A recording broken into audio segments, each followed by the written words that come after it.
وَإِذْ قُلْنَا لِلْمَلَائِكَةِ اسْجُدُوا لِآدَمَ فَسَجَدُوا إِلَّا إِبْلِيسَ أَبَى فَقُلْنَا يَا آدَمُ إِنَّ هَذَا عَدُوٌّ لَكَ وَلِزَوْجِكَ فَلَا يُخْرِجَنَّكُمَا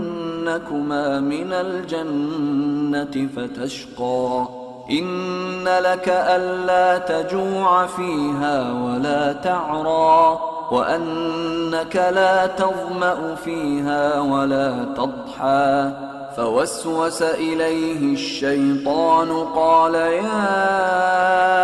آدم هل أدلك على شجرة الخلد وملك لا يبلى فأكلا منها فبدت لهما سوآتهما وطفقا يخصفان عليهما من ورق الجنة وعصى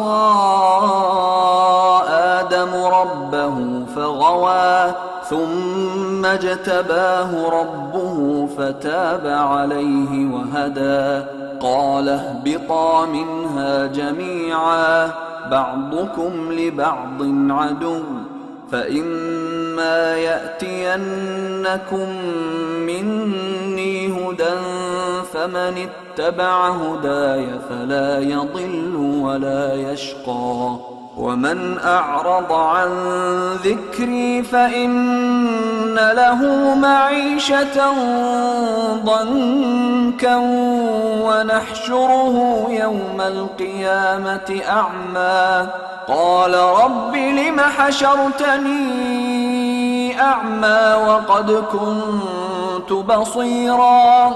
قال كذلك أتتك آياتنا فنسيتها وكذلك اليوم تنسى وكذلك نجزي من أسرف ولم يؤمن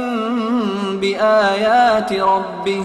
ولعذاب الآخرة أشد وأبقى أفلم يهد لهم كم أهلكنا قبلهم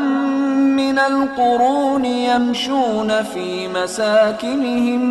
إن في ذلك لآيات لأولي النهى اور جب ہم نے فرشتوں سے کہا کہ آدم کے آگے سجدہ کرو تو سب سجدے میں گر پڑے مگر ابلیس نے انکار کیا اس پر ہم نے فرمایا کہ آدم یہ تمہارا اور تمہاری بیوی کا دشمن ہے تو یہ کہیں تم دونوں کو بہشت سے نہ نکلوا دے پھر تم تکلیف میں پڑ جاؤ جہاں تم کو یہ آسائش ہے کہ نہ بھوکے رہو نہ ننگے اور یہ کہ نہ پیاسے رہو اور نہ دھوپ کھاؤ پھر شیطان نے ان کے دل میں وسوسہ ڈالا اور کہا کہ آدم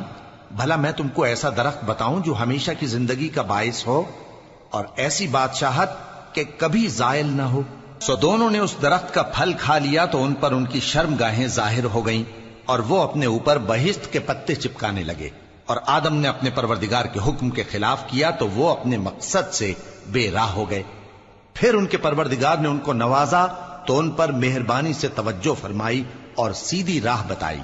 فرمایا کہ تم دونوں یہاں سے نیچے اتر جاؤ تم میں بعض کے دشمن ہوں گے پھر اگر میری طرف سے تمہارے پاس ہدایت آئے تو جو شخص میری ہدایت کی پیروی کرے گا وہ نہ گمراہ ہوگا اور نہ تکلیف میں پڑے گا اور جو میری نصیحت سے منہ پھیرے گا اس کی زندگی تنگ ہو جائے گی اور قیامت کو ہم اسے اندھا کر کے اٹھائیں گے وہ کہے گا کہ میرے پروردگار تو نے مجھے اندھا کر کے کیوں اٹھایا میں تو دیکھتا بھالتا تھا اللہ فرمائے گا کہ ایسا ہی چاہیے تھا تیرے پاس ہماری آیتیں آئیں تو تو نے ان کو بھلا دیا اسی طرح آج ہم تجھ کو بھلا دیں گے اور جو شخص حد سے نکل جائے اور اپنے پروردگار کی آیتوں پر ایمان نہ لائے ہم اس کو ایسا ہی بدلہ دیتے ہیں اور آخرت کا عذاب بہت سخت اور ہمیشہ باقی رہنے والا ہے تو کیا یہ بات ان لوگوں کے لیے موجب ہدایت نہ ہوئی کہ ہم ان سے پہلے بہت سے فرقوں کو ہلاک کر چکے ہیں جن کے رہنے کے مقامات میں یہ چلتے پھرتے ہیں عقل والوں کے لیے اس میں بہت سی نشانیاں ہیں